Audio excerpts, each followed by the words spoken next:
Mesdames, Messieurs, chers amis, mes sœurs, mes frères, merci de votre présence pour cette, je crois que c'est la troisième conférence, il y en a eu deux ce matin.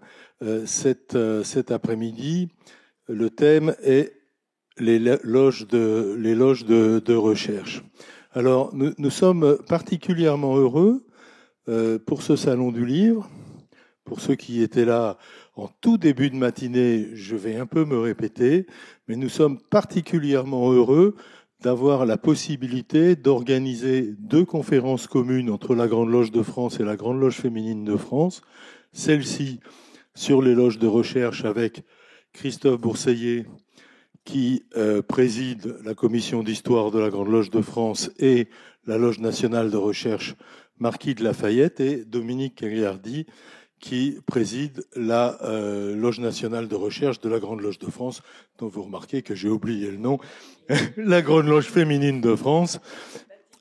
Bathilde de Vérité, j'allais le dire, elle m'a été plus vite que moi. Mais je ne l'avais absolument pas oublié, naturellement. Donc, les obédiences, en tout cas les nôtres, ont des loges de recherche, parfois régionales, chapeauté par une loge nationale. Qu'est-ce que ça veut dire ? Ça veut dire qu'à côté du travail des loges symboliques, qui chacune ont leur agenda sur des thèmes philosophiques, initiatiques, spirituels ou autres, mais chez nous c'est plus particulièrement ces thèmes-là qui sont abordés, eh bien au niveau obédientiel, donc au niveau qui sort des loges symboliques, nous cherchons à travailler sur nous-mêmes, à la fois pour la mémoire, pour la transmission, et pour qu'on puisse regarder vers l'avant en sachant ce qu'il y a ce qu'il y a derrière nous, d'où viens-je, où vais-je. Le calendrier fait que nous sommes dans une année particulièrement propice à célébrer quelques dates, puisque pour nous, il y a particulièrement, je ne citerai pas tout, mais en 1875, en septembre 1875, un événement fondateur du rite écossais qui est le convent de Lausanne, au cours duquel a été débattue notamment la question de la relation des francs-maçons au spirituel, à Dieu.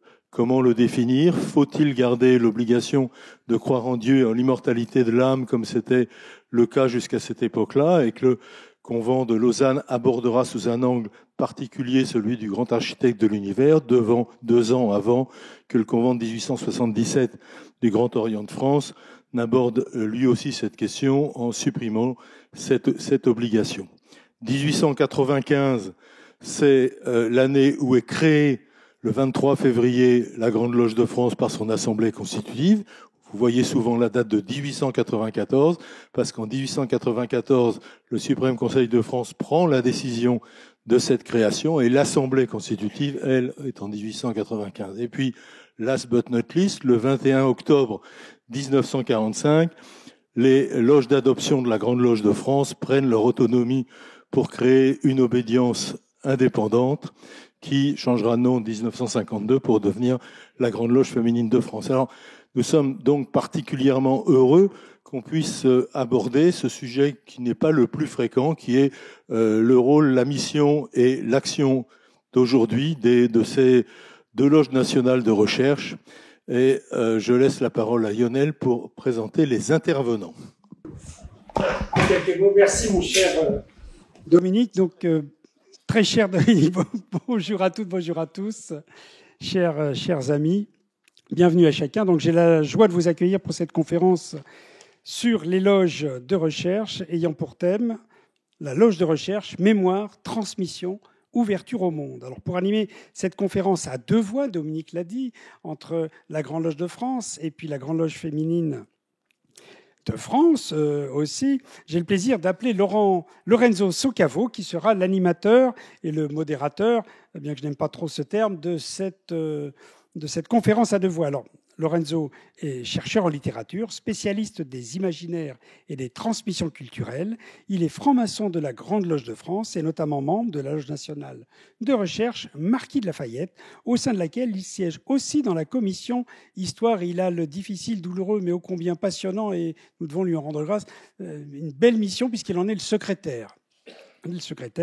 Et il est aussi membre de la Loge de recherche numéro 1000, Jean Scott Érigène, dédié à l'approfondissement du 3e degré du rite écossais ancien et accepté. Alors, mon cher Laurent, tu vas avoir Lorenzo, la responsabilité de conduire le dialogue entre deux intervenants d'exception, Christophe Bourseiller, écrivain, historien, membre actif de la Grande Loge de France et vénérable maître de la Loge de recherche Marquis de Lafayette, et Dominique Gagliardi, ancienne grande maîtresse adjointe de la Grande Loge féminine de France, responsable de la commission de recherche et maintenant vénérable maître de Bathilde Vérité. Si je peux me permettre, je n'ai jamais été grande maîtresse adjointe. Notre grande maîtresse adjointe, c'est Caroline Chabot, qui est présente dans l'Assemblée. Moi, je suis simplement, j'ai été initiée en 1945. Ah si, mais c'est... En 1985. Ah.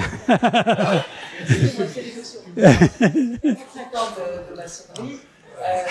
On va te donner le micro. Voilà, non, mais je pense que j'ai la voix suffisamment forte, puisque j'ai quand même été dans l'éducation nationale et j'ai été chef d'établissement pendant de très nombreuses années, proviseur de lycée.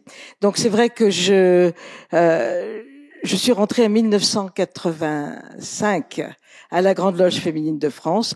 J'y ai fait tout mon parcours et je suis simplement...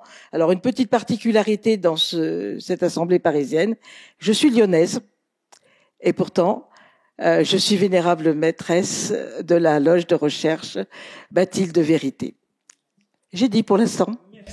Merci beaucoup. Je complète ma présentation. Et Christophe va présenter sa présentation avant de laisser la parole à Lorenzo. Oui, non, mais pas grand-chose. Moi, j'ai un parcours. J'ai été initié en 1984, donc on est un peu dans le même truc, sauf que moi, j'ai un parcours beaucoup plus chaotique. J'ai été initié à la GLNF en 1984. J'en suis parti en 1990 pour rejoindre la Grande Loge de France, que j'ai quitté en l'an 2000 pour revenir en 2011 ou 2012.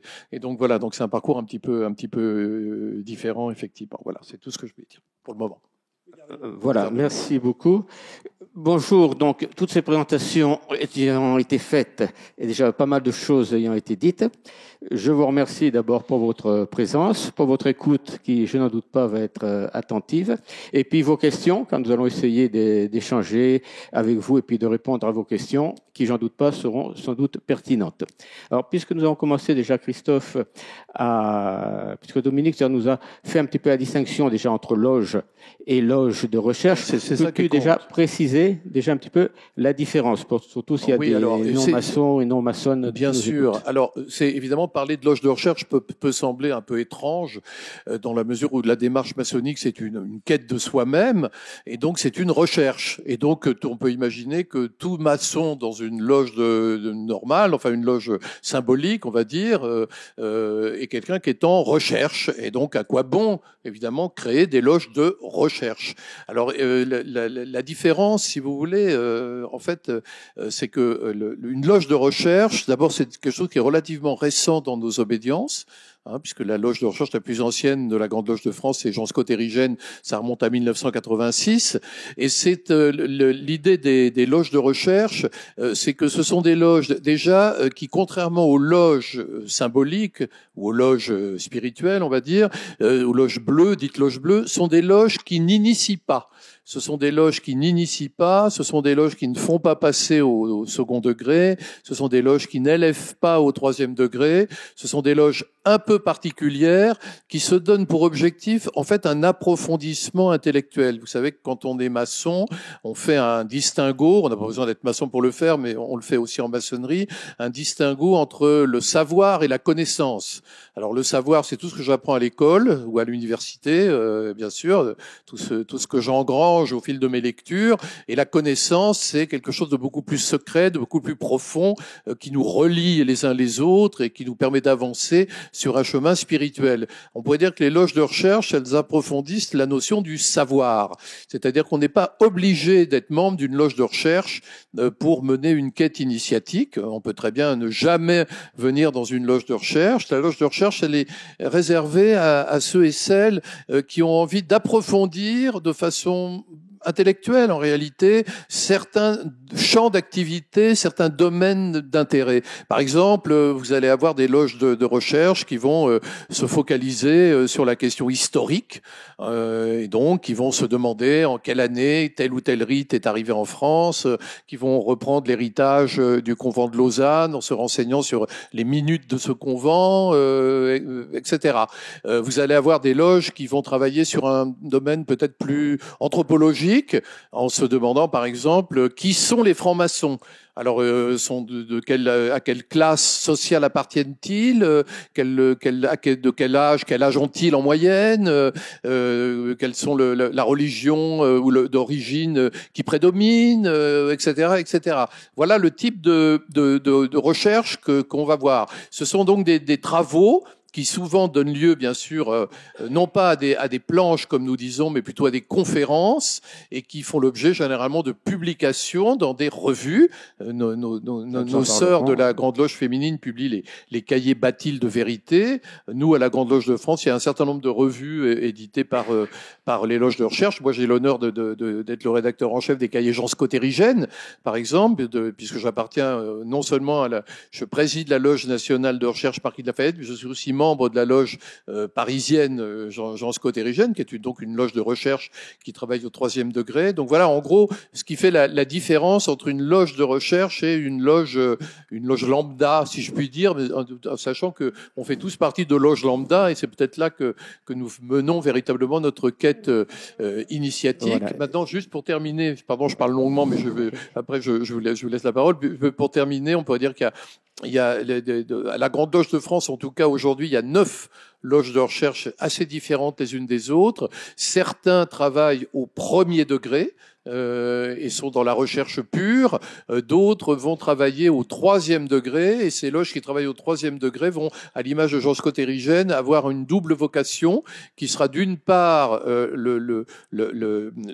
l'enseignement et l'approfondissement du degré de maître, et d'autre part la recherche maçonnique tous azimuts, qui elle n'a pas de degré, puisque par définition c'est une recherche qui va être historique, philosophique, sociologique ou anthropologique, qui va donc finalement emprunter à des catégories universitaires. Voilà. Nous verrons tous ces éléments en détail. Disons les 2 points essentiels. C'est donc il y a les loges symboliques, les loges de recherche. Les loges symboliques initient, les loges de recherche n'initient pas et n'accueillent a priori que des sœurs ou des frères. Mais elles peuvent avoir quand même, ce que nous verrons, un travail, une ouverture, disons, sur le monde. Alors pour présenter un petit peu plus en profondeur, donc ce qui se fait dans les 2 obédiences qui sont représentées ce soir, la Grande Loge féminine française et puis la Grande Loge de France, nous allons voir un petit peu plus en détail, donc, pour chacune de ces obédiences, les loges de recherche qu'elles ont. Alors Dominique, pour la Grande Loge féminine française, à ma connaissance, de France, oui, à ma connaissance, il n'y a qu'une loge de recherche, mais je me trompe peut-être, tu me corrigeras. Je finis. Une loge de recherche nationale, qui s'appelle Bathilde de vérité, qui est un très joli prénom. Moi, Bathilde, je l'ai découvert grâce à la Grande Loge féminine de France. Je ne connaissais pas comme prénom, je connaissais Mathilde, bien sûr. Et Mathilde est revenue de Jacques Brel. Mais là, en l'occurrence, c'est Bathilde qui est revenue. Cette Bathilde de vérité, elle était princesse, j'ai appris, pendant, entre autres, la période de la Révolution française. Donc, tu peux peut-être déjà nous dire quelques mots là-dessus, sur pourquoi avoir choisi ce personnage. Était-elle maçonne? Voilà. Alors, je vais d'abord dire 2 mots sur la Loge nationale de recherche de la Grande Loge féminine de France. Nous sommes récentes, puisque nous avons commencé à réfléchir en 2015 sous la proposition de notre grande maîtresse de l'époque, Marie-Thérèse Besson. Nous sommes au moins 2 fondatrices de cette Loge nationale de recherche présente ici, avec ma sœur Noël. Nous avons mis du temps.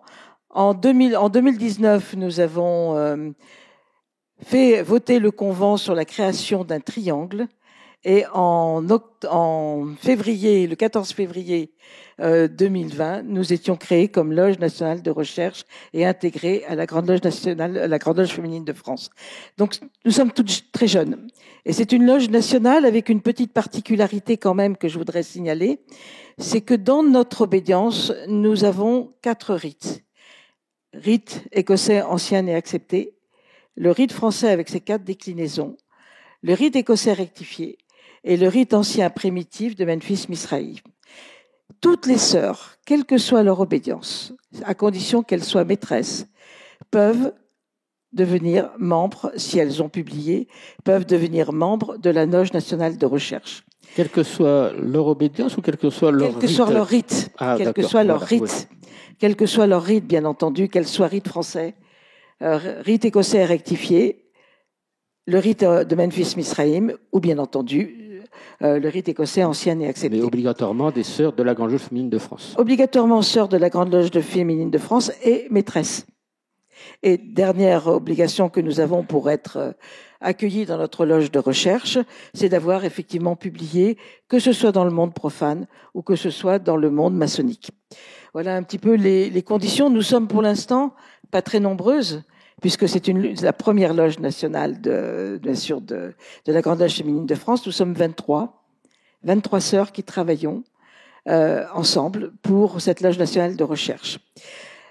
Voilà un petit peu la présentation, parce que je pense que c'est important. Nous venons de toute la France, de l'Est, de l'Ouest, du Sud. Donc moi, je suis lyonnaise. Vous travaillez en présentiel, en visiophonie? Alors, on a 4 tenues par an. 3 tenues qui se passent à Paris, à la Cité du Couvent, dont 2 au 3e degré et 1 au 1er degré, qui est la tenue d'installation. Et nous faisons depuis 3 ans. Nous allons faire une tenue en province si une ville nous invite. Donc là, c'est une tenue au 3e degré, mais que nous faisons en province. La première ville où nous sommes allés, c'est Lyon, ça va pas vous surprendre. Ensuite, ça a été Montpellier. Et en mois d'octobre, nous serons à Besançon. Ça, c'est quelque chose que nous souhaitons faire, parce que ce que nous souhaitons avant tout, c'est, et si je vais reprendre une phrase que dit une de nos anciennes vénérables maîtresses de la loge de recherche, nous souhaitons être des éveilleuses de curiosité. Et nous souhaitons justement pouvoir aller, quelle que soit la ville de province qui nous invite, rencontrer nos sœurs, leur expliquer pourquoi nous sommes une loge de recherche, quel est l'intérêt d'avoir une loge de recherche, comment nous travaillons et ce que nous voulons en faire. Alors, pour Bathilde de Vérité, si je peux me permettre. Oui, alors Bathilde. Alors, Bathilde de Vérité, il y a 2 femmes qui ont porté ce nom. La première, c'était une esclave, si je me trompe pas, 630-680. Elle a été l'épouse de Clovis II. Quand elle a été affranchie, bien entendu. Elle s'est beaucoup occupée, ça va pas vous étonner là non plus, de la condition des féminines. Elle s'est occupée de tout ce qui était l'instruction. Elle a créé comment ça s'appelle, pour les moines, pour les moinesses, elle a des couvents, merci.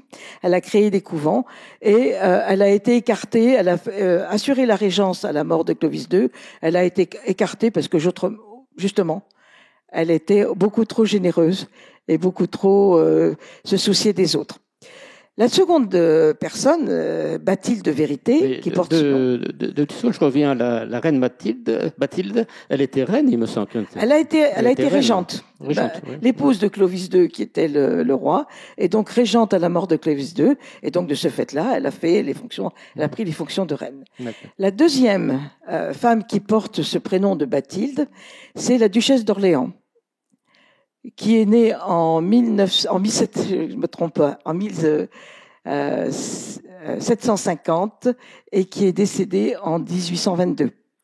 Duchesse d'Orléans, une femme qui était quand même de la royauté, qui a tout de suite été très intéressée par la pensée philosophique qui se déclarait à l'époque. Elle a été d'abord vénérable maîtresse d'une loge d'adoption. Puis, en 1775, elle a été grande maîtresse des loges d'adoption de France. Ces idées, on en parlera peut-être un peu plus longuement. elle était très progressiste, très tournée vers tout ce qui était la culture, très tournée aussi vers tout ce que les idées qui se véhiculaient philosophiquement à l'époque. Il y a eu la Révolution. La Révolution, elle a été bannie. Elle est allée en exil en Espagne, où elle a continué d'écrire et de travailler, continué à toute cette forme de pensée. Et son fils, un de ses fils a été tué sous Napoléon. Et elle a continué toujours à avoir cet esprit curieux d'éveil, de connaissance, de synthèse de ce qu'elle pouvait apprendre et de transmission. Bon, ben c'est très. Elle a sauvé sa tête, c'est déjà ça. Elle a sauvé sa tête, duchesse d'Orléans. Voilà. Elle n'a pas été effectivement voilà. guillotinée. Et d'où le nom Bathilde de Vérité. Alors, elle a pris le nom parce qu'elle s'appelle Bathilde, duchesse de Bourbon, mais elle a pris le nom Vérité, en particulier parce qu'elle disait que la vérité pour elle était plus importante que n'importe quel titre, quel mot, quel mensonge qui soit bien entouré. Donc, elle était vraiment très attachée à la vérité. Et quand on veut connaître la vérité, il faut chercher, il faut essayer de comprendre. Voilà. Et c'est pour ça que nous portons ce nom. Nous le savons bien ici. Et la reine Bathilde a sa statue. Si vous faites un pèlerinage, peut-être des fois, les sœurs de la Grande Féminine de France, vous pouvez faire un pèlerinage à sa statue au Jardin du Luxembourg. Vous avez les statues des reines de France et il y a la statue de la reine Bathilde, qui a sinon sa sépulture, parce que j'ai travaillé hier quand même, j'ai révisé, hein, donc ça se voit, elle a sa sépulture à Chelles, en Île-de-France. Alors Christophe, maintenant, est-ce que tu peux nous faire un petit peu comme nous a fait Dominique, un panorama de l'organisation et des travaux de l'équivalent, c'est-à-dire de la Loge nationale de recherche Marquis de Lafayette. C'était quoi son petit nom, lui, son prénom à Lafayette? C'était la question. J'ai envie de vous raconter la vie de Lafayette. Ce qui est intéressant, c'est qu'en fait, les loges de recherche à la Grande Loge de France se sont fabriquées d'une façon un petit peu différente. C'est-à-dire qu'elles se sont fabriquées, on pourrait dire, de la base vers le sommet. C'est-à-dire que tout a démarré en 1986 lorsque des frères ont voulu créer une loge de recherche qui s'appelle Jean Scott Érigène, qui travaille au 3e degré et qui existe encore aujourd'hui, avec donc cette double mission à la fois d'étudier le 3e degré et en même temps de pratiquer la recherche dans tous les domaines, on pourrait dire, sans limite, puisqu'il n'y a pas de limite à la recherche de la vérité, bien sûr. Et puis à partir de là, on a vu éclore à la Grande Loge de France un peu partout des loges de recherche régionales. Et donc il y a aujourd'hui 9 loges de recherche qui sont des loges de recherche qui sont des loges régionales dans toutes les régions de France. Mais chaque loge de recherche régionale, la Grande Loge de France étant une fédération de loges, chaque loge de recherche finalement a son identité propre. Et donc vous avez des loges très différentes. Si vous par exemple, il y a une loge extrêmement dynamique aujourd'hui dans le sud de la France qui est Mare Nostrum. Alors Mare Nostrum est une loge qui travaille au 1er degré. C'est une loge qui va publier également, tout comme Jean Scott Érigène, des cahiers qui sont des annales une fois par an, reprenant les principaux textes, les principales conférences qui ont été données dans Mare Nostrum. Vous avez une loge d'un très haut niveau qui se trouve en Auvergne, qui s'appelle Blaise Pascal, qui a été fondée récemment et qui, elle aussi, publie des cahiers annuels. Vous avez après des loges très différentes les unes des autres. Le vrai débat, d'ailleurs, dans cette pluralité, la vraie question étant, finalement, une loge de recherche doit-elle travailler au 1er degré? Doit-elle travailler au 3e degré? Quelle est sa fonction précise? Est-ce que la fonction d'une loge de recherche, par exemple, certains la conçoivent de cette façon-là, et c'est un débat que nous avons en interne à la Grande Loge de France, parce qu'on aime bien débattre en toute fraternité, bien sûr. La question étant, finalement, est-ce que le rôle d'une loge de recherche, c'est de préparer au degré supérieur, ou est-ce que c'est la recherche pure qui s'adresse finalement aux gens de tous les degrés. Donc nous avons cette réflexion-là qui est aujourd'hui en cours. Et puis alors, des années plus tard, voyant que toutes ces loges de recherche apparaissaient un peu partout sur le territoire, le grand maître a décidé de créer une loge nationale de recherche qui s'appelle donc Marquis de Lafayette, dont je suis l'actuel vénérable maître. Mais cette loge de recherche, en fait, c'est un peu particulier à la Grande Loge de France, c'est une sorte de work in progress, c'est-à-dire que nous aimerions que cette loge de recherche devienne progressivement l'équivalent de Bathilde Vérité, mais encore aujourd'hui, elle est plutôt quelque chose qui est en devenir, puisque la tâche du vénérable maître de Marquis de Lafayette, c'est surtout aujourd'hui, d'une part, de coordonner l'ensemble des travaux des loges de recherche, donc de réceptionner ces travaux, d'écouter les différentes voix, puisque chacun a une conception différente de ce que pourrait être une loge de recherche, et puis d'autre part, une focalisation sur la recherche historique, qui n'est pas de mon fait, qui a été antérieure à moi, c'est notre frère Alain Chambron, qui a été vénérable maître de Marquis de Lafayette, l'un des premiers qui a lancé cette idée-là, et donc je suis donc à la fois vénérable maître de Marquis de Lafayette et président de la commission histoire de la Grande Loge de France, et donc à ce titre, Marquis de Lafayette édite une revue qui s'appelle la Revue d'histoire de la franc-maçonnerie, dont le numéro 1 est sorti en 2024. Donc voilà, vous voyez, nous c'est assez choral la façon dont nous approchons à la Grande Loge de France cette question de la recherche. Et d'ailleurs, je trouve ça assez passionnant parce que c'est très ouvert. Et donc, lorsque nous discutons dans notre boucle WhatsApp, ou que nous discutons entre nous, bien sûr, de cette dimension de recherche, il y a un débat sur qu'est-ce que c'est la recherche. Est-ce que la recherche doit être purement historique? Est-ce que la recherche doit être dans tous les domaines du savoir? Est-ce que la recherche peut empiéter sur le symbolisme ou le compléter? Voilà, il y a là un débat qui est ouvert. Et c'est la grande force de la franc-maçonnerie, je le dis pour ceux ici ou celles qui ne sont pas francs-maçons ou francs-maçonnes, c'est que nous posons des questions et que ces questions, nous les laissons volontairement ouvertes parce que nous nous méfions des réponses toutes faites. Et donc, nous aimons débattre et poser des questions et réfléchir. Et finalement, toutes les loges font des work in progress, mais encore plus particulièrement la Loge nationale de recherche Marquis de Lafayette, qui en réalité aujourd'hui s'est réunie pour l'instant 2 fois par an, même si j'espère qu'on va accélérer un petit peu le rythme et aller de l'avant progressivement. Mais voyez le phénomène. Donc c'est coordonner 9 loges en réalité. Coordonner 9 loges et puis coordonner la commission histoire de la Grande Loge de France, qui a quand même, elle, une activité importante sur laquelle nous reviendrons. Alors Dominique, est-ce que justement au niveau du contenu, au niveau des travaux, des réflexions de Bathilde Vérité, est-ce que vous êtes centré sur l'histoire principalement, ou plutôt sur des questions sociétales ou philosophiques?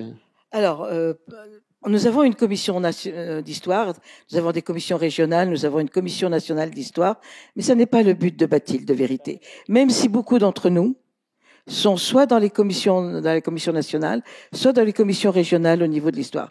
C'est pas notre but à nous. Ce que nous avons souhaité, nous, ça a été vraiment la décision qui a été prise dans notre loge de recherche, c'est d'abord revenir sur les textes anciens, savoir comment nos rituels ont été nourris des traces de l'hermétisme, de l'alchimie, et comment lorsque l'on découvre nos rituels avec beaucoup d'attention et beaucoup de précision, on peut retrouver vraiment des traces et de l'hermétisme et de l'alchimie. Nous avons au sein aussi de notre loge de recherche, nous avons plusieurs groupes de travail. Nous avons un groupe de travail qui travaille justement sur qui était Bathilde Vérité, sur ses écrits, parce qu'elle a énormément écrit, et des écrits très intéressants, passionnants, et qui sont presque d'actualité, j'ai envie de dire, qu'on pourrait reprendre, et qui sont repris d'ailleurs dans nos cahiers, et qui retracent un petit peu les problèmes de son époque, mais qu'on pourrait les adapter à notre époque actuelle. Nous avons un autre groupe de travail, qui est le groupe Cosmos, qui a pour but de faire voir l'évolution de la pensée, de la connaissance des mystères et même de l'évolution des sciences entre la connaissance qui était celle des anciens et l'évolution jusqu'à notre époque. Et nous aurons d'ailleurs là-dessus deux colloques qui se feront, un en novembre et un en avril. Et puis nous avons un 3e groupe de recherche qui, lui, travaille plus précisément sur nos rituels et l'adaptation des textes, comment on retrouve justement ces traces de nos connaissances anciennes dans nos rituels. J'ai l'impression que vous travaillez plus que nous, tout à Alors, coup. je ne sais pas si on travaille plus Parce que vous. En tout cas, ça fait quand même pas mal de groupes et d'activités, alors que vous n'êtes pas si nombreuses que cela à Bâtir de Vérité, tu disais tout à l'heure. Non, mais j'ai envie de dire qu'on est des passionnés. Et j'ai envie de dire que c'est presque une addiction. À partir, en tant que vénérable maîtresse, je dois effectivement faire la programmation des travaux. Et on a énormément de travaux qui ont été déjà donnés et publiés. On va abandonner l'hermétisme et l'alchimie là, fin octobre. On va commencer un cycle sur la nature. Et là, je vous dirai pas le nombre de travaux qui sont déjà en préparation et la difficulté en tant que vénérable maîtresse de permettre à chacune de nos sœurs de travailler, de présenter ses travaux. Alors, c'est pas ce qu'on trouve véritablement en loge symbolique. Et c'est peut-être pour ça qu'on essaye véritablement de motiver les sœurs dans nos loges symboliques pour leur dire travaillez, travaillez, parce que quand on travaille, c'est là où on tire du plaisir. Quand on recherche, c'est là où on tire du plaisir. Ce qui doit être motivant, je pense justement, c'est que bon, c'est de l'histoire quelque part, mais c'est pas de l'histoire, disons, historienne, c'est l'histoire quand même des rituels, c'est une histoire quand même spirituelle.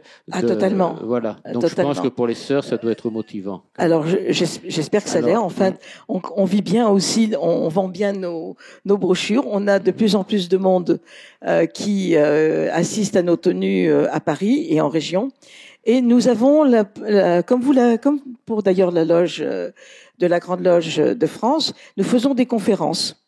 Il suffit qu'une loge, quelle qu'elle soit sa dimension, quel que soit le lieu où elle se trouve, nous propose qu'une des conférencières vienne intervenir. Elles ont le choix entre quatre thèmes sur les 32 conférences que nous avons à disposition. J'alerte une conférencière. La loge accueille la conférencière. Et on va comme ça irradier un peu toutes les loges de France. Alors on aimerait bien aussi aller à la Réunion, mais on n'a pas encore été invité, mais ça viendra peut-être. Christophe, en écho à ce que nous dit Dominique, là, peux-tu nous expliquer un petit peu comment fonctionne justement la commission histoire? Oui, alors ce ne sont pas des tenues comme Marquis de Lafayette. Non, ça n'a rien à voir. Comme Jean-Scott Érigène, voilà, mais avec les conférences vraiment et interobédientielles. Nous avons effectivement à la Grande Loge de France, nous n'avons pas des groupes de recherche, mais des commissions. Donc il y a une commission des rituels, il y a une commission des droits de l'homme, il y a effectivement une commission histoire que j'ai le bonheur de présider. Là, effectivement, nous faisons des réunions régulièrement, ce que nous appelons nous des matins d'histoire, parce que ça se fait généralement le samedi matin au temple Lafayette, qui est un peu le temple dédié à la Grande Loge de France. Et à ces réunions, nous invitons toutes les sœurs et tous les frères de toutes les obédiences à venir, s'ils le souhaitent, bien sûr. Pas les profanes, mais enfin les francs-maçons, quelle que soit leur provenance. D'ailleurs, on ne demande rien. Donc on dit aux gens, asseyez-vous, et puis voilà, on ne fait pas l'appel. Enfin, puisque ce ne sont pas des tenues, mais de simples réunions, et dans lesquelles nous écoutons des conférenciers. Alors nous avons beaucoup travaillé en 2024 et jusqu'au début de cette année sur une partie de l'histoire de la franc-maçonnerie qui, à nos yeux, avait été un peu délaissée par les historiens, qui est le XXe siècle. Donc nous avons travaillé, alors entre autres, sur la Grande Loge de France, puisqu'on est à la Grande Loge de France pendant la Seconde Guerre mondiale. Il se trouve que nous avons de nombreux frères compagnons de la Libération, donc on a voulu rendre hommage à cette présence de la Grande Loge de France dans la résistance. Nous avons travaillé aussi de façon très ouverte sur des moments difficiles de l'histoire de notre obédience, comme la crise de 1964, qui a vu quelques centaines de frères partir à la Grande Loge nationale française. Donc on a traité de cette dimension-là. On a traité du retour de la Bible sur l'autel des serments. Alors ça, pardon pour les profanes qui sont là, en 1953, pourquoi elle était partie, la Bible, et pourquoi elle est revenue.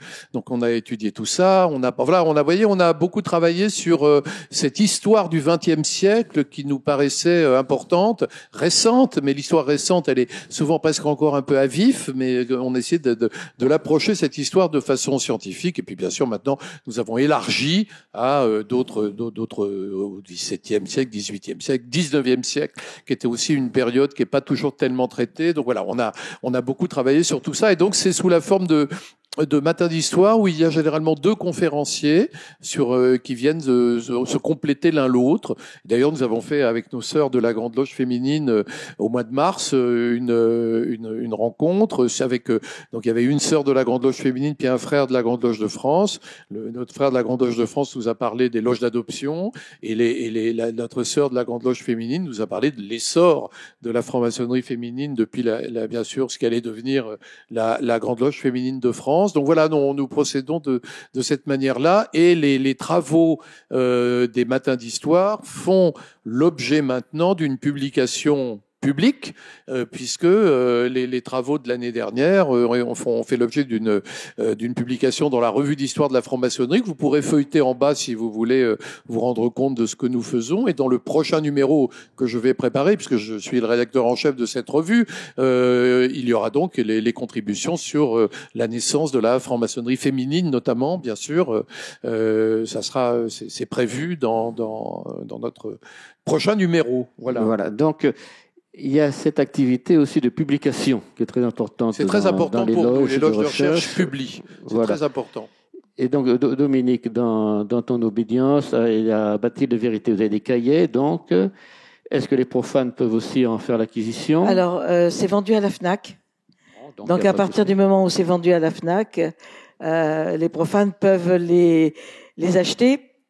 J'ai tout petit bémol quand même, c'est que on n'en aura pas véritablement la substantifique moelle si on n'a pas eu un parcours maçonnique. La seule chose que ça peut faire, c'est que c'est quand même très documenté. Donc ça, c'est intéressant sur le plan connaissance. Donc ça peut être pour tout le monde. Après, si ça donne envie à des profanes de venir nous rejoindre, qu'elles soient femmes et qu'elles viennent à la Grande Loge féminine de France, ou qu'elles soient hommes et qu'elles viennent vous rejoindre, je trouve que ce serait une excellente chose. C'est un des moyens aussi de faire connaître un des aspects de la franc-maçonnerie. Alors on dit beaucoup de choses sur la franc-maçonnerie très négatives et autres. Il y a plein de légendes qui se font là-dessus. Quand je suis à la journée du patrimoine et que je vois l'inquiétude dans les yeux des profanes, je leur dis, vous rassurez-vous, on ne tue aucun bébé. C'est sûr, et on essaye d'expliquer ce que nous faisons comme travail au niveau maçonnique. Et je crois que ça, c'est quelque chose qui est important. Tout ce qui peut permettre de diffuser le travail, la richesse de nos recherches, je crois que c'est quelque chose qui est bien. Mon frère Christophe, tu parlais des loges d'adoption, et nous sommes bien entendu très sensibles aux loges d'adoption, parce que nous sommes nés des sœurs qui ont travaillé dans les loges d'adoption. Et nous avons toujours, d'ailleurs, dans notre obédience, une loge, Cosmos, qui est encore une loge d'adoption et qui travaille au rite d'adoption. Donc j'ai encore oublié un rite, excusez-moi pour tout à l'heure. J'aurais dû dire 5 rites et non pas 4, puisque nous avons la richesse d'avoir ce rite, une loge qui travaille encore au rite d'adoption, la loge Cosmos. Et pour nous, c'est extrêmement intéressant. Et je dirais que pour moi qui suis en province, au sein de la commission histoire, nous recherchons justement si dans notre région, il y a eu des loges d'adoption. Et moi, j'aimerais bien travailler en relation avec nos frères de la Grande Loge de France pour essayer de repérer, en particulier dans ma région, la région Rhône-Alpes, mais dans d'autres régions aussi, où étaient implantées les loges d'adoption. Donc, ça c'est personnel, peut-être, c'est pas forcément la loge de recherche qui est là-dedans, mais il peut y avoir une commission interobédientielle entre sur les deux loges nationales de d'adoption. recherche qui se crée. Si on peut en revenir à la publication au cahier bâti de vérité, ils peuvent être vus en bas là, actuellement au salon du livre. Vous pouvez les consulter, les voir et éventuellement, je pense, en faire. Mais c'est un bon accès aux loges de recherche de regarder effectivement les publications qui sont faites. Moi, je vous engage tout à l'heure à feuilleter, par exemple, notamment non seulement la revue d'histoire de la franc-maçonnerie, mais aussi les cahiers Jean Scott Érigène, puisque je suis le rédacteur en chef des deux. Et les cahiers Jean Scott Érigène, vous verrez, c'est un bon miroir des travaux et de l'esprit dans lequel nous avançons. Et finalement, c'est le paradoxe, c'est que c'est une revue qui est au 3e degré, mais qu'on trouve à la FNAC. Et donc, évidemment, on peut très bien la lire si on n'est pas franc-maçon, et puis simplement, on comprendra ce qu'on voudra. Et c'est pas plus mal, c'est comme ça fonctionne comme ça. Vous savez que j'étais au Salon du Livre il y a quelques semaines, d'ailleurs j'ai vu Lionel, et il y avait un stand franc-maçonnerie. Alors j'étais discrètement, vous me connaissez, je suis allé voir ce que c'était, et c'était une obédience que je ne connaissais absolument pas, mais vraiment, mais je me souviens même plus du nom, une mystérieuse obédience toute petite, avec des publications, mais je n'ai rien compris. Vous voyez, donc je me disais, mais de quoi parle-t-il? Et c'était public, c'était au Salon du Livre de Paris, vous voyez, c'était la présence de la franc-maçonnerie au Salon du Livre de Paris. Donc vous savez, je crois qu'aujourd'hui, on a accès à tout, qu'on soit profane ou pas, quel que soit le degré, et on comprenne qui pourra, et comprenne qui voudra, et c'est ainsi. C'est la règle du monde moderne. Bon, mais je voulais te relancer justement sur les publications, mais c'est fait, voilà, sur le cahier Jean Scott Érigène.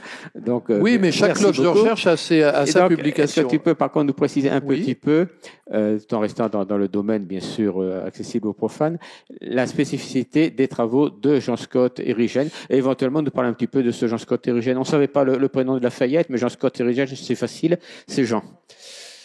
Oui, alors c'est son prénom, c'est Jean. Oui. Donc, parce que nous sommes des loges de Saint-Jean. Est-ce qu'à la Grande Loge féminine française, vous êtes des loges de Saint-Jean aussi? Oui, d'accord. Ah bah bien sûr, ça fonctionne pareil, c'est la même chose. Oui, alors la loge de recherche Jean Scott Érigène, c'est une loge qui est la plus ancienne à la Grande Loge de France. En fait, c'est intéressant, j'en parlais avec Francis tout à l'heure, de voir quelles sont les loges les plus anciennes. Ça vient d'Angleterre, cette idée de loge de recherche, et à la Grande Loge de France, c'est 1986, la date de création de cette loge de recherche Jean Scott Érigène, qui est d'ailleurs pour marquer le coup. À l'époque, le numéro de cette loge, c'est le numéro 1000, à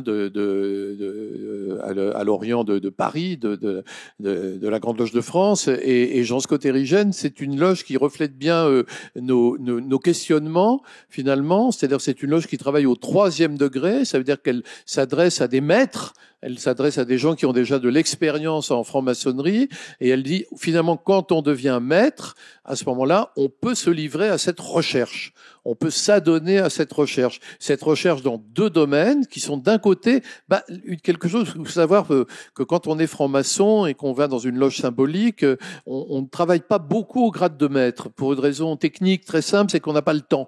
C'est-à-dire que les loges de recherche se réunissent 1 à 2 fois par mois. Enfin, les loges symboliques se réunissent 1 à 2 fois par mois.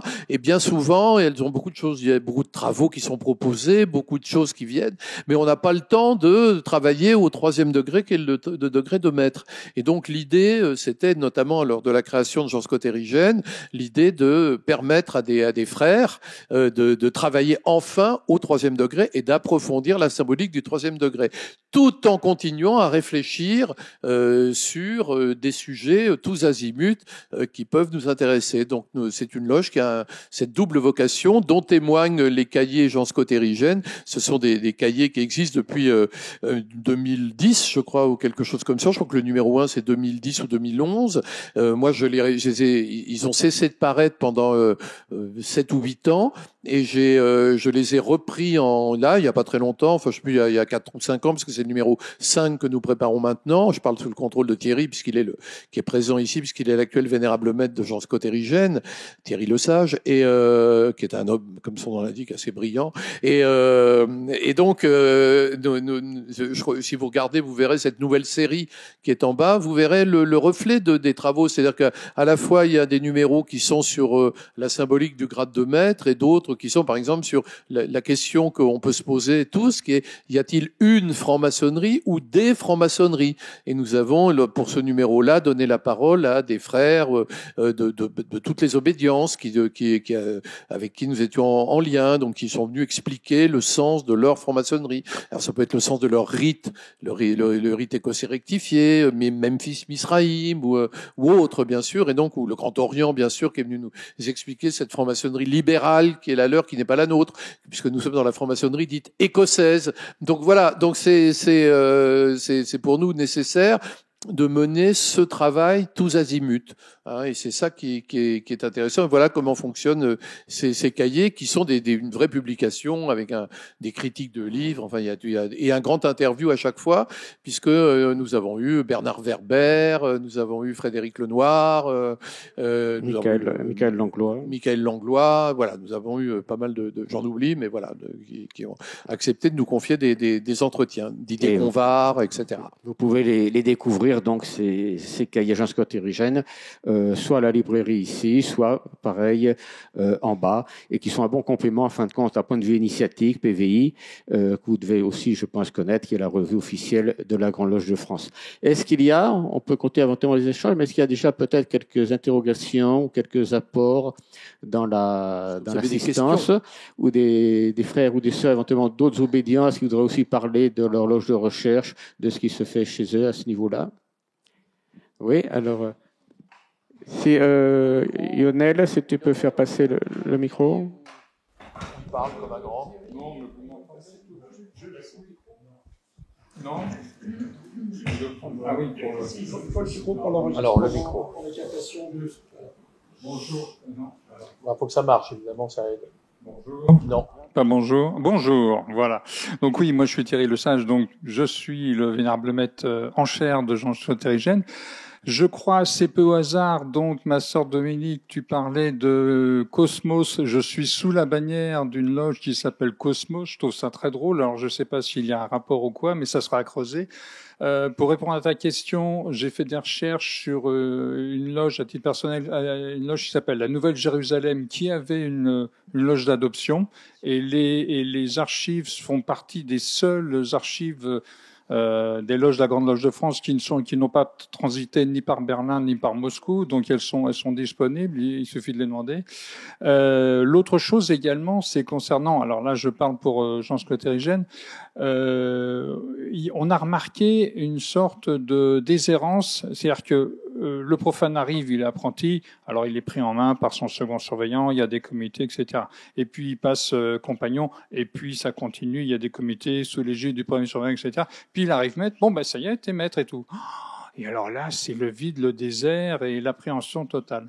Et de fait, l'idée d'une loge de recherche qui travaille exclusivement au 3e degré, c'est un écrin naturel. On va lui dire, oui, t'es arrivé, mais travaille, persévère, et tu vas découvrir d'autres choses encore plus. Alors bien entendu, c'est un tremplin pour permettre à certains qui le souhaitent d'aller au-delà dans une voie de perfection, ou pas. Il y a déjà énormément de choses à découvrir, puisque on ouvre, on travaille et on ferme, donc on recrée à chaque fois l'espace sacré, et il y a énormément de choses à voir au niveau du 3e degré. Ça aussi, c'est le détail que je voulais souligner. Voilà, j'ai dit. Merci. D'autres questions? Oui. Frère de la GLTSO, la Grande Loge traditionnelle et symbolique Opéra. Bonsoir. Je vais faire une présentation très rapide et puis j'ai une question à poser. Donc, je m'appelle Dominique Dafos, je suis vénérable maître de la loge Héritage Villermoz numéro 2 de la GLTSO, Grande Loge traditionnelle et symbolique Opéra. C'était un groupe de recherche il y a 10 ans. C'est une loge de recherche depuis octobre dernier puisqu'elle a été sacralisée dans ce temple même, prêté par la Grande Loge de France, dont je remercie aujourd'hui par ton intermédiaire. Elle a été créée sous la grande maîtrise de René Doux, et son rôle, c'est de traiter toutes les archives connues et inconnues, donc à venir, du rite écossais rectifié, puisque 65% des frères, exclusivement, puisque nous n'accueillons les sœurs que de temps en temps, 65% des frères travaillent au rite écossais rectifié à la GLTSO. Donc c'était de pouvoir exploiter toutes ces archives qui sont très nombreuses au niveau européen. Tant à Lyon, à la BML, bien évidemment, mais à Vienne, à La Haye, à Stockholm, etc. Et dans des archives privées peu connues. Mais on commence à en découvrir aujourd'hui. Donc de traiter ces archives, de traiter ces correspondances, René Guilly avait commencé il y a une 50aine d'années, donc de suivre les rituels et de leur donner une chronologie, une explication. Ce travail de recherche était là pour permettre aux frères de mieux comprendre le rituel dans lequel ils travaillent, ensuite de le transmettre.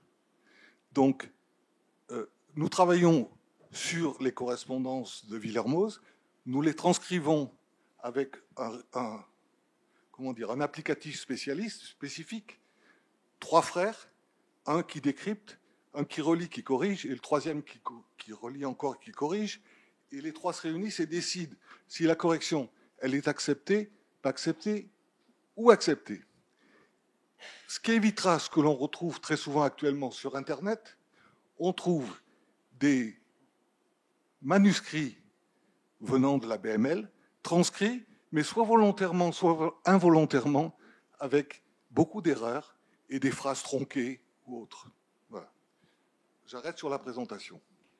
La question est, aujourd'hui, nous avons des loges de recherche en France, régionales, nationales, nous en avons à l'étranger au niveau européen, on connaît en Italie pour nous, il y a le Quatuor Coronati, qui est la plus ancienne loge anglaise, londonienne de recherche. Est-ce qu'on va arriver à un moment donné à fédérer, parce qu'il y a eu des communications de fait lors du, je sais plus, au Grand Orient de France l'année dernière, je ne sais plus si c'était un salon ou un atelier de recherche. Est-ce qu'il y a une possibilité de fédérer ces loges de recherche pour arriver à pas forcément des travaux communs, mais des publications communes, internationales et principalement européennes pour nous? Dominique Aguilardi, la Loge féminine de France, va te répondre.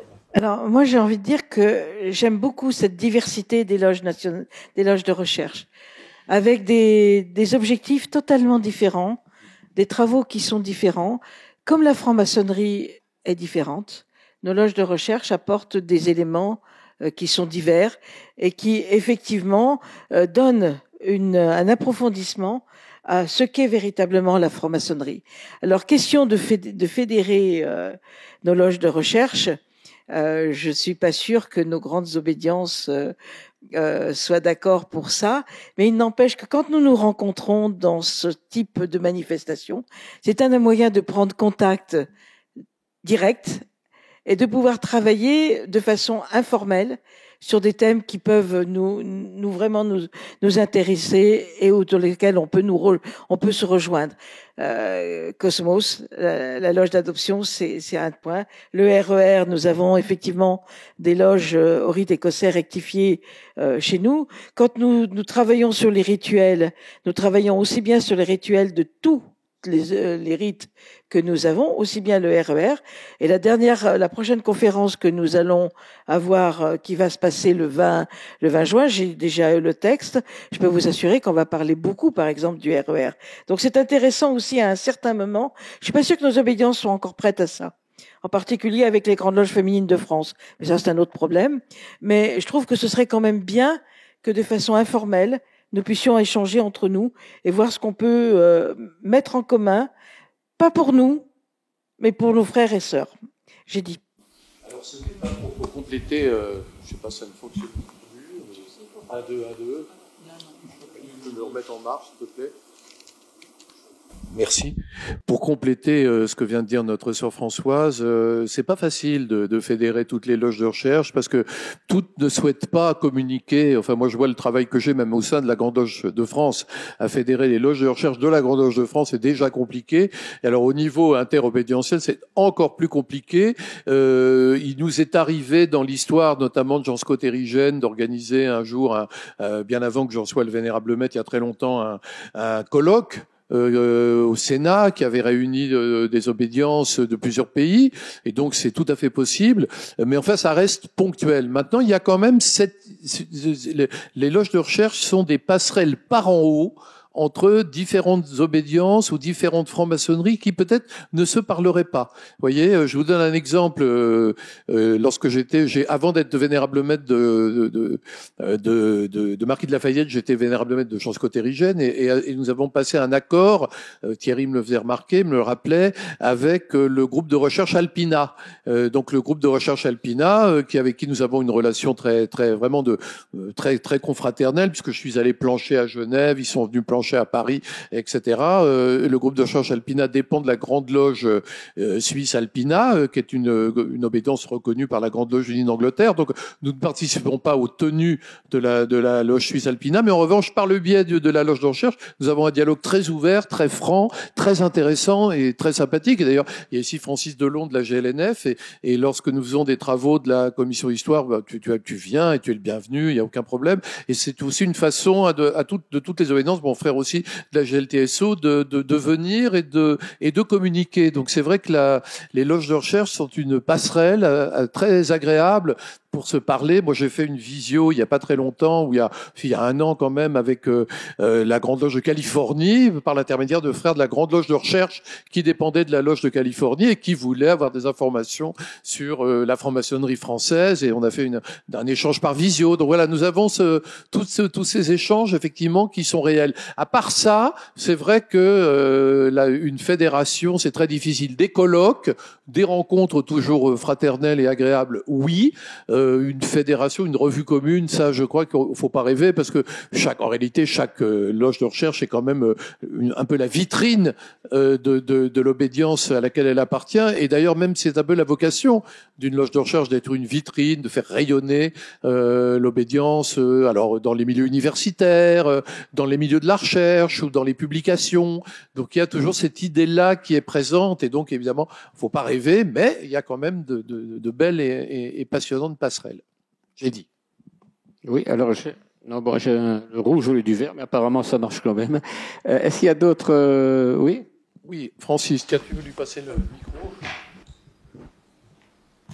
Oui, alors moi je suis l'archiviste historien de la Grande Loge nationale française. Alors, la première loge de recherche en France a été créée en 1925 au sein de la Grande Loge nationale indépendante et régulière pour la France et colonies françaises. Donc, c'est l'initiative de frères anglais qui s'ennuyaient dans les loges d'instruction.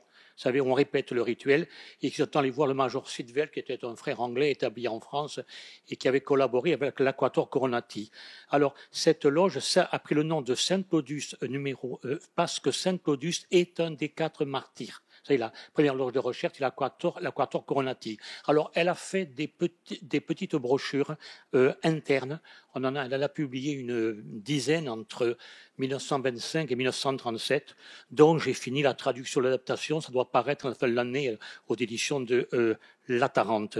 Ensuite, en 1928, les Frères du Nord de la France, il y avait beaucoup de loges anglaises qui ne pouvaient pas venir à Paris, ont créé une autre loge de recherche réservée aux vénérables maîtres, comme il y a d'ailleurs, on trouve ça en Angleterre. C'était la loge des vénérables maîtres du nord de la France. Tout cela a disparu au moment de la guerre. Saint-Claudius a été réveillé entre 1950 et 1958. En 1958, la majorité des membres est partie à la GLTSO. Et en 1964, Jean Bello a créé la loge Villard de Renocourt sur le modèle de l'Aquator Coronati, avec l'élection des vénérables maîtres chaque année. À la mort de Bello, le statut a changé complètement. C'est devenu une loge nationale et c'est le grand maître qui désigne tout maintenant et qui, dernièrement, même fixait le programme, etc. Vous voyez, il y a eu toute une évolution. Voilà ce que. Alors, il y a ensuite à la Genève, dans toutes les provinces, comme à la Grande Loge de France, des loges de recherche partout. Voilà ce que je peux vous dire. Voilà. Merci beaucoup. Je ne sais pas la GLNF, la GLTSO, mais en tout cas, il me semble que la Grande Loge de France et la Grande Loge féminine de France, ce qui m'étonne toujours, c'est que j'ai l'impression qu'il y a quand même peu de sœurs et peu de frères qui s'investissent dans ces loges de recherche. Comment on peut expliquer cela? Oui, nous sommes très jeunes, mais il faut attendre un peu, il faut attendre quelques années, mais nous avons déjà beaucoup de demandes de sœurs qui souhaitent nous rejoindre, donc c'est déjà un point important. Après, le tout, c'est... Alors, il y a quand même un esprit dans notre loge de recherche, qui est la loge nationale. On a une façon de travailler, on a une façon de rédiger, on a vraiment Vous avez des critères de sélection quand même, voilà, des critères de qui sont sélection. peut-être un petit peu, justement, si je puis dire, sélectifs, parce que tu parlais tout à l'heure, par exemple, qu'il fallait avoir publié. Il faut avoir publié, soit voilà, dans le monde donc, profane, soit dans le monde maçonnique, ou et.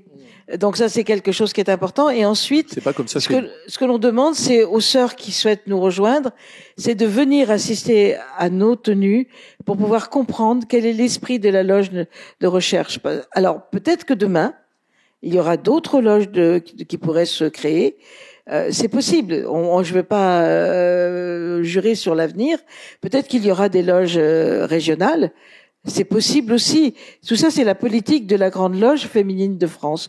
Pour l'instant, nous avons une loge nationale qu'on essaye d'alimenter, de promouvoir, pour transmettre ce que nous pouvons transmettre au niveau de toutes nos sœurs et frères en fraternité. Voilà, c'est ce que je voulais dire. Donc c'est demain, peut-être que dans 10 ans, il y aura, comme à la Grande Loge de France, comme à la GLNF, il y aura des loges de recherche nationale. Je ne sais pas. Alors, à la Grande Loge de France, il y a beaucoup de curiosité pour les loges de recherche, et notamment quand on va en région, ce qui m'arrive assez fréquemment, il y a pas mal de monde sur les colonnes, enfin de gens qui viennent dans nos temples là-dessus, mais il faut dire que beaucoup de loges, plusieurs loges de recherche sont assez astucieuses. Je pense par exemple à Mare Nostrum dans le sud, je pense à Sénéfiance dans l'ouest par exemple, parce que ce sont en fait des loges itinérantes,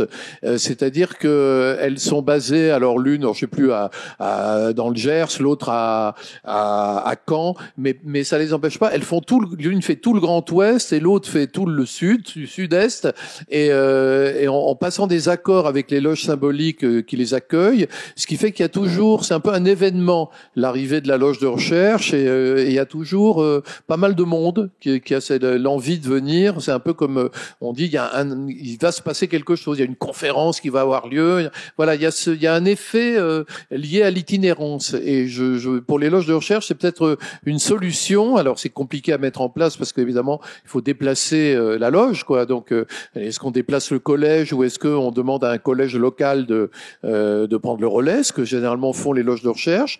Mais voilà, mais il y a toute une infrastructure à mettre en place. Mais l'itinérance est assez pratiquée à la Grande Loge de France, et ça fonctionne plutôt bien parce que du coup, il y a pas mal de gens qui ont envie d'apprendre des choses et on pourrait dire de compléter leur démarche initiatique par un savoir dans un domaine qui peut éventuellement les intéresser, qui peut être un savoir philosophique, un savoir scientifique, un savoir anthropologique, un savoir historique. C'est souvent le cas. On a pu constater, c'est aussi ça la demande des frères. C'est pour ça aussi que l'histoire a un peu prédominé et que on a relié le marquis de Lafayette à la commission d'histoire, c'est qu'on s'est aperçu que beaucoup de frères avaient une certaine curiosité historique. D'où venons-nous, d'où viennent ces rituels, d'où vient cette loge à laquelle je participe, quand a-t-elle été créée. Vous savez, il y a beaucoup de loges très anciennes à la Grande Loge de France qui travaillent dans de très vieux temples un peu partout. Il y a des temples magnifiques, je pense au temple de Tours, entre beaucoup d'autres. Et c'est vrai qu'il y a toujours cette curiosité de savoir, mais pourquoi des frères un jour ont eu envie de créer une loge dans cet endroit, qu'est-ce qui s'est passé, etc. Y compris nous, d'ailleurs, ici même, rue de Puteaux, rue Louis Puteaux, où on avait cette curiosité par rapport ce très bel endroit qui nous accueille, savoir quand nous l'avions occupé, de quelle façon. Il y avait beaucoup de faux bruits qui couraient. On imaginait que à la Révolution, des francs-maçons s'en étaient emparés. Pas du tout. C'était un cinéma au début du XXe siècle, et finalement ça a été acquis par la Grande Loge de France un peu plus tard.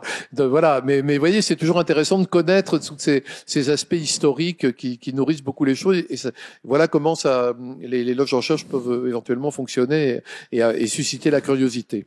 Mais ça avait été un couvent ici avant d'être un cinéma. Ce fut un coup. Oui, ça fait un coup. Dominique. Je veux dire qu'effectivement, il y a beaucoup d'intérêt. Simplement, pour travailler dans une loge de recherche, il faut travailler, il faut chercher, il faut écrire, il faut corriger, il faut présenter. Et là, tout d'un coup, on a peut-être un peu moins de sœurs qui vont véritablement continuer leur demande. Donc c'est du travail, c'est de la recherche. Il faut trouver les ouvrages, il faut savoir analyser, rédiger. Et là, honnêtement, on en perd beaucoup. Qui veut dire l'heure de recherche dit investissement en temps. Et alors, de ce point de vue-là, ma sœur, pour compléter ce que tu dis, moi, quand je parle de loge de recherche souvent à des frères de la Grande Loge, ça les intimide. Et quand je leur dis, mais pourquoi tu viens pas plancher dans une loge de recherche? Ah non, mais je serai jamais à la hauteur. Et en fait, nous travaillons dans une espèce de pédagogie collective qui consiste à dire, mais tout le monde est à la hauteur. C'est-à-dire qu'on ne demande pas des diplômes, on ne demande rien, nous, aux gens qui viennent travailler dans nos loges de recherche. Est-ce que vous avez de la curiosité? Est-ce que tu as envie d'approfondir un domaine? Si tu as envie d'approfondir un domaine, tu es le bienvenu. Et on a exprès cette grande ouverture. Par exemple, je vois au niveau de la commission histoire, j'ai impulsé un comité de pilotage d'une dizaine de personnes. Parmi ces 10 personnes, ces 10 frères, il y a évidemment des historiens. J'allais dire des historiens académiques, mais il y a aussi des érudits qui aiment l'histoire. Il y a aussi des gens qui n'ont aucun diplôme, mais qui aiment ça. Et c'est ça la maçonnerie. Vous savez, pour moi, si je vais résumer les loges de recherche, je dirais que une loge de recherche, c'est l'université populaire de la franc-maçonnerie. C'est-à-dire, c'est un endroit où tout le monde peut venir se cultiver. Vous voyez, c'est ça l'idée, vraiment pour nous, enfin tel que nous l'appréhendons. Et la commission d'histoire fonctionne de cette manière-là, avec des érudits qui sont des érudits sans diplôme, on va dire, et puis quelques historiens qui, eux, ont les diplômes. J'ai dit. Des remarques, des commentaires, des questions? Non? Alors, une oui. sœur là-bas, ou une dame en tout cas.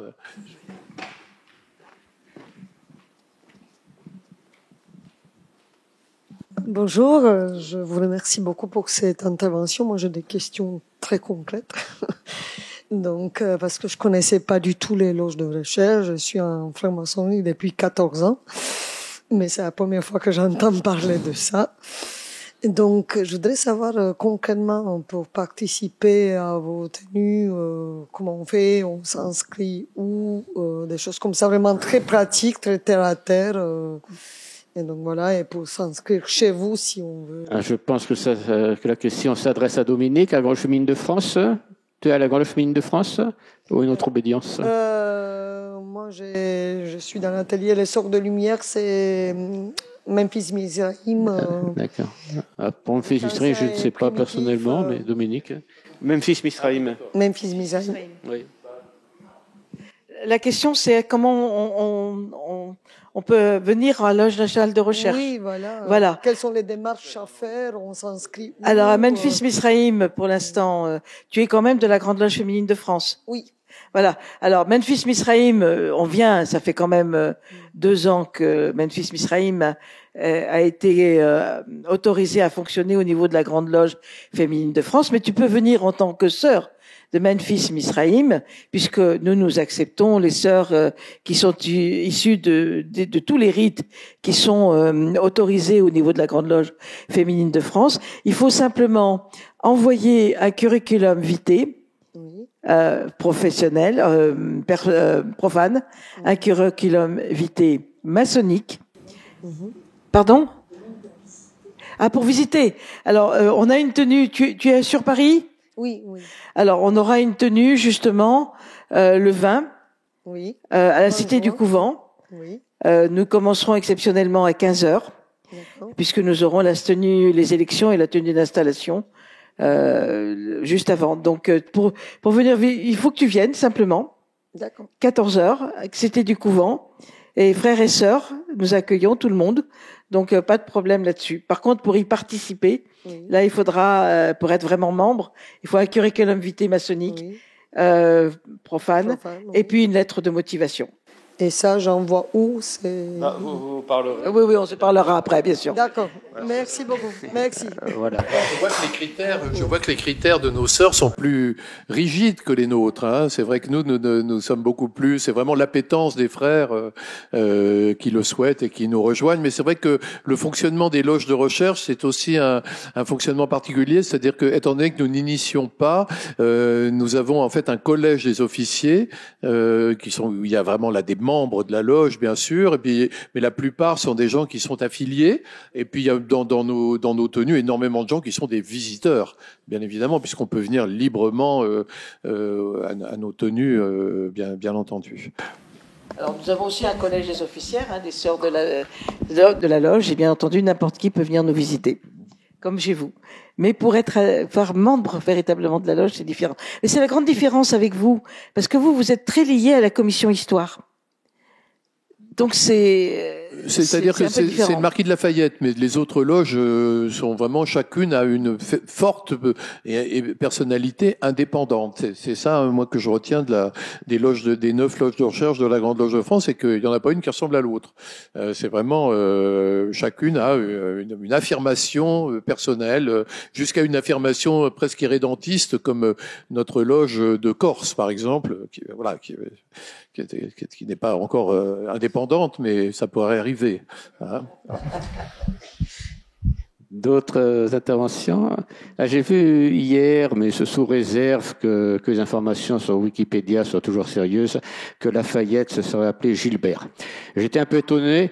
Oui, on me fait signe que oui. Bon, s'il y a des Gilbert dans la salle, c'est un prénom sympa. Gilbert, il y a un frère de Machin-Bolic, un ancien qui s'appelle Gilbert.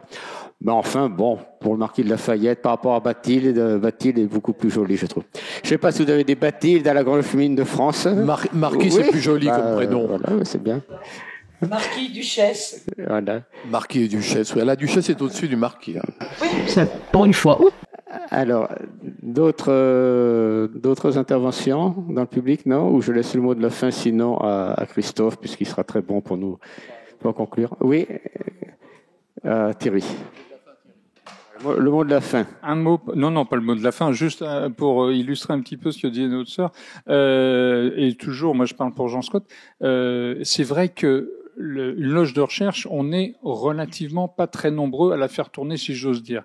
Mais c'est une loge, les tenues sont principalement des tenues de visiteurs.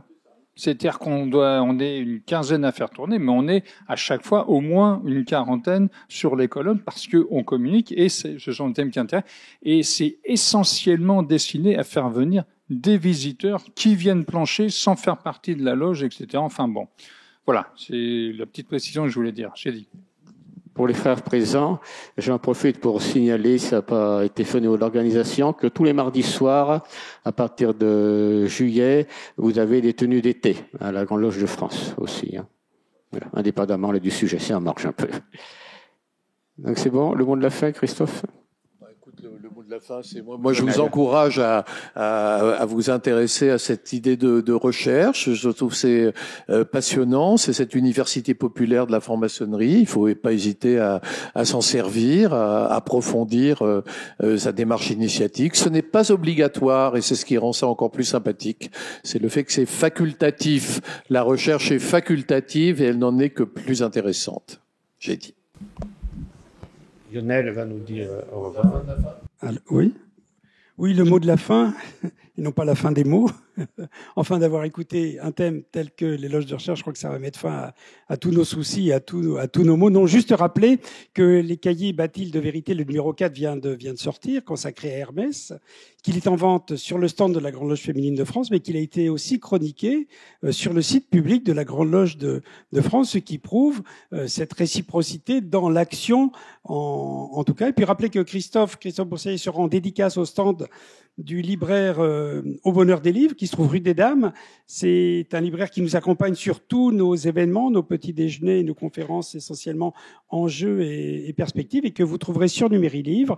Et comme Christophe nous a fait le bonheur de nous dire, et la joie qu'il était rédacteur en chef des 2 revues, Jean Scott Érigène numéro 1000, et puis cette nouvelle revue, cette revue de la franc-maçonnerie, qui est le fruit des travaux de Marquis de Lafayette, eh bien il sera aussi en dédicace pour ces 2 ouvrages que vous pourrez trouver au stand Numérique Livre. En tout cas, moi, je voulais vous remercier de votre attention, de la richesse des propos, et puis vous souhaiter plein de belles choses revenues dans vos loges, et n'hésitez pas à faire la promotion des loges de recherche, puisque c'est quand même, Christophe l'a très bien dit, Dominique aussi, le rayonnement d'une obédience, c'est au travers de sa loge de recherche en France, outre-mer aussi, et dans le monde.